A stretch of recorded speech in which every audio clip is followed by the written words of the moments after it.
very welcome back to the show. Now, lockdown was a lonely time for a lot of us, and now the restrictions have eased. Many singletons are more motivated than ever to find love. But how can you find your soulmate safely during these uncertain times? Well, joining us now to tell us how COVID-19 has changed the dating scene is relationship expert Frances Kelleher. You're very welcome to the show, Frances. Thanks so much for having me, Elaine. Now, first of all, do you think the pandemic really exacerbated the loneliness for an awful lot of people who might be single? Definitely, definitely. I mean, even some of my clients have said that they were lonely before the pandemic, but now they're acutely lonely. And they've said to me, you know, they don't want to go through another lockdown alone. So it's actually, I feel, one of the best things that has happened to dating in years. So at least something positive is coming out of COVID, because people are more serious about meeting their one person. You know, with COVID, there could be no hookups and all that. So people were more serious and more genuine about meeting that one person. And have you seen a big uptake over the last few months in your client list? Oh, 100%, yeah. And I've spoken to matchmakers that I'm connected to in the US, in the UK, in Ireland. They've never been busier, never been busier. The dating apps were on fire during COVID. They're still very busy, but they were exceptionally busy during the whole lockdown period.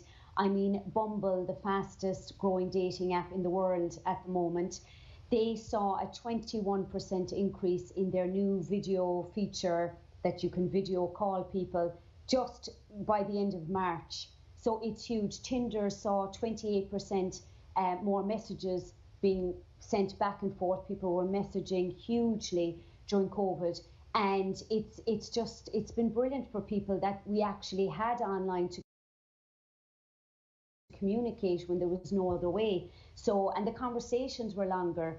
Bumble recorded the video conversations went on for 30 minutes, which was much longer than had been pre-COVID. Yeah. So it's been great. You'd think it would be the other way around, because there was no actual possibility of meeting them physically in the flesh, and you think maybe it would just take a back seat. But no, you think it's done wonders for people. And I suppose if you're in that situation, it will make you think what you really want from a relationship, really. Do you think people got pickier since?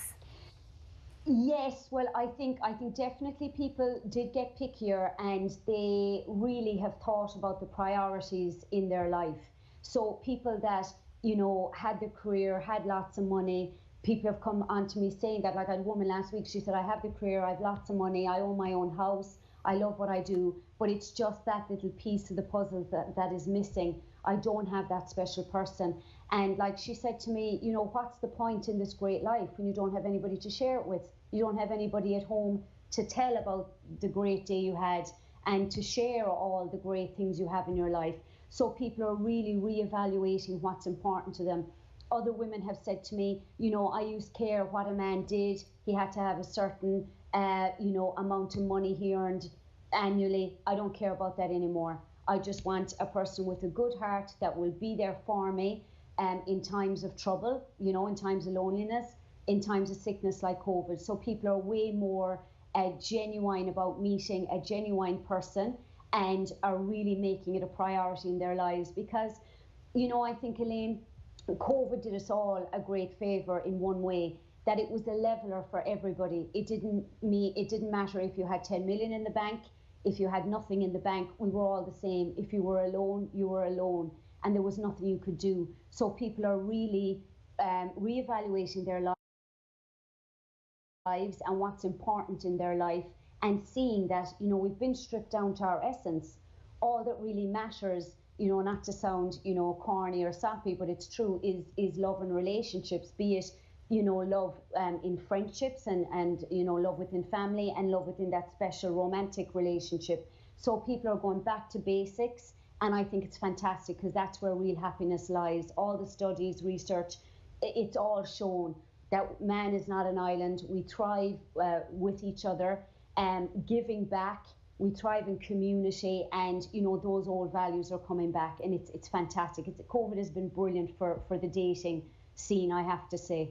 And because it had gotten that the hookup culture had gotten very prevalent because it was like ordering your shopping online, really, with Tinder and a lot of online apps. It kind of went the total opposite way. So something like this really pulled people back into thinking what they really want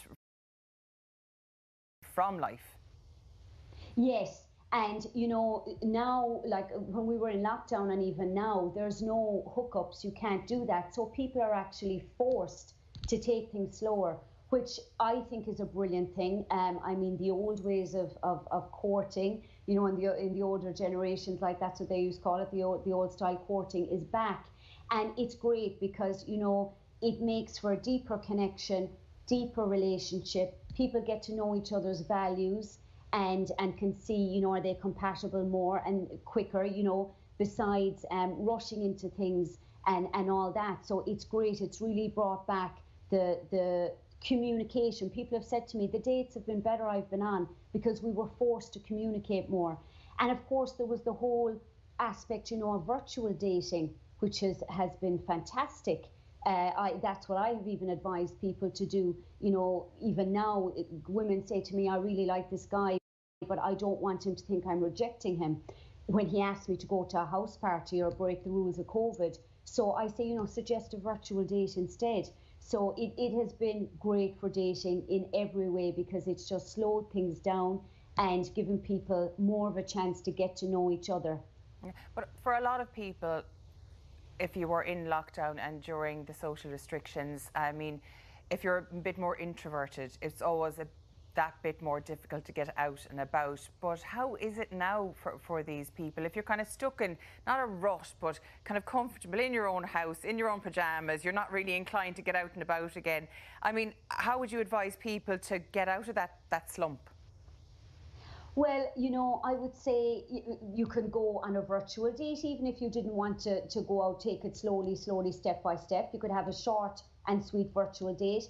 And people, you know, would be worried about how do I get off the virtual date if I'm in my own house? How do I end it if it's, you know, if I don't get on with this person or whatever? So you could say, send a message, say, would you like to have a virtual coffee for 20 minutes? If you put a time on it, it lessens the pressure on both parties. So you could have your 20-minute virtual coffee and see, you know, if this guy is worth meeting in person and take it that way. And, you know, what I would say is as well, for the introverts, you know, you don't have to jump in.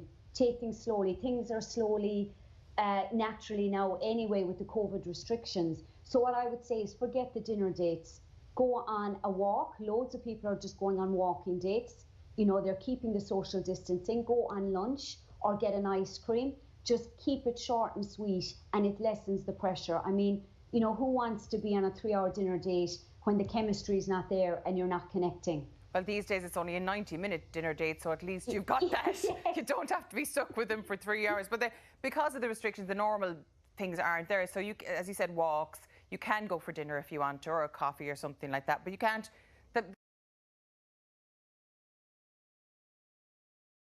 The snogging at the end of the night really isn't viable, so you don't know if you've got the spark or not, and that's important as well, the physical side of things. And if you can't really explore it, it's difficult. So how will you know? You got to try before you buy, like. It is, Elaine, to be honest, you know.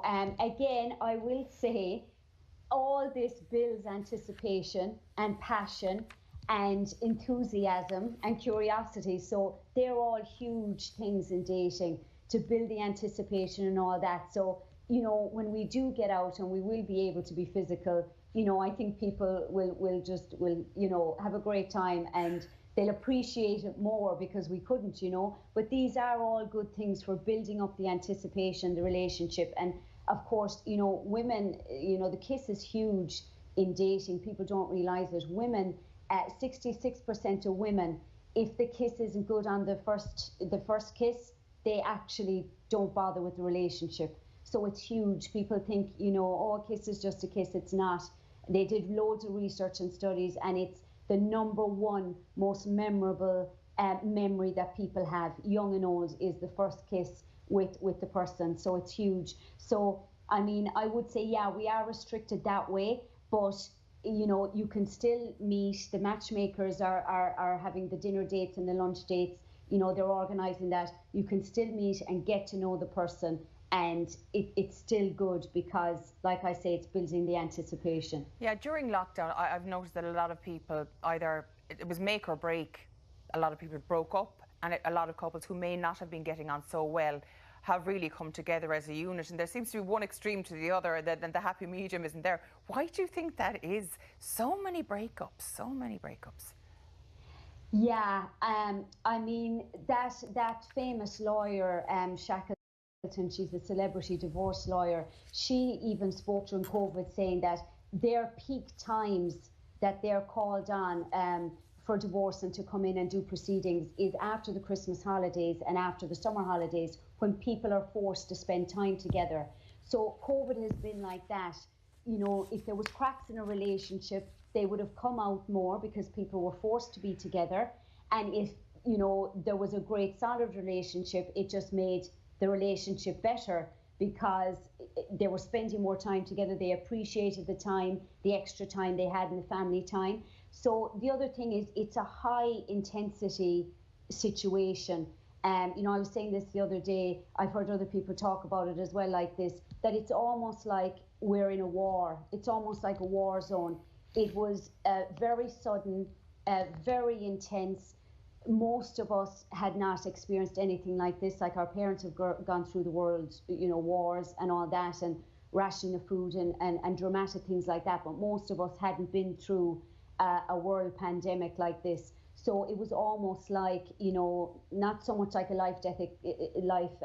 near-death experience, but those emotions are still there, yeah. The intensity and, you know, the kind of, you're pushed up against the wall and things become very black and white in those situations. So people that were very into each other said, look, now is the time. And people that said, I can't do this fake facade anymore, said now is the time to cut it loose, you know.